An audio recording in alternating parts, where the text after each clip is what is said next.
Here's another important video from the Personal Defense Network.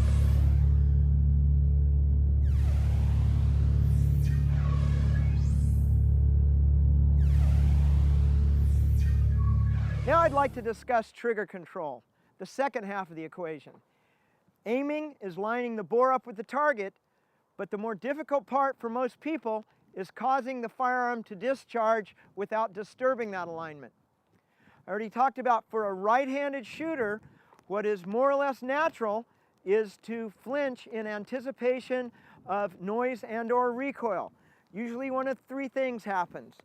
Person either pushes with the hand and/or body, they will twitch the wrist to the side, or grab with the hand, milking as if milking a cow, straight down. So anything for a right-handed shooter, low and/or left, trigger control. For a left-handed shooter, low and/or to the right is trigger control. That's the issue for most people. So I'm going to give you some tools to work on that critical part of the marksmanship equation. You've got to learn to do it slowly and get your mind calm while the gun discharges, as calm as possible. This is all mental. It starts in the mind. Your trigger has 5 basic attributes with either a single action pistol or a cocked double action or a Glock or XD type pistol. It's got the take up or slack at the beginning of the trigger pull. That's that light weight at the beginning of the trigger pull. Then it's got a heavier weight, which releases the hammer or striker. It's got the position where the trigger's all the way to the rear. Then there's a point at which the trigger will reset and the pistol can be fired again. Finally, there's a point with the trigger all the way forward.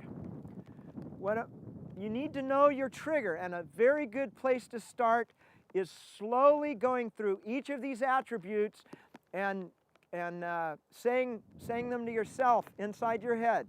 Forward, slack, press, hold to the rear, reset. Forward, slack, press, hold to the rear, reset. I'm going to demonstrate that.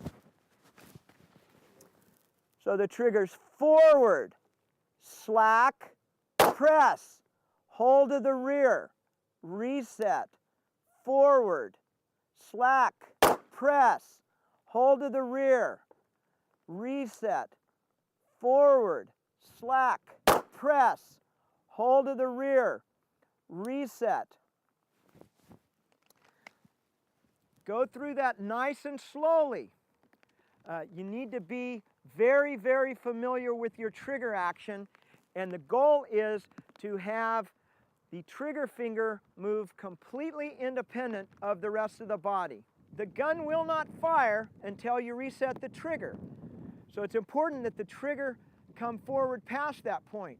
However, what will probably help your shooting more than concentrating on the reset point is getting the slack out. You can actually use your breathing to calm your mind and improve your trigger control. So I'm going to demonstrate this here. I'm going to breathe in and get the slack out, breathe out and press. Breathe in, slack out and press. Reset. Breathe in, slack out and press. In, slack out and press. One final thing you can do is get a slow rhythm going. Slack, press, reset. Slack, press, reset. Let me demonstrate that. Slack, press, reset. Slack, press, reset. Slack, press, reset. Slack, press, reset. Let the rhythm pull the trigger, and that way you get your mind out of the equation.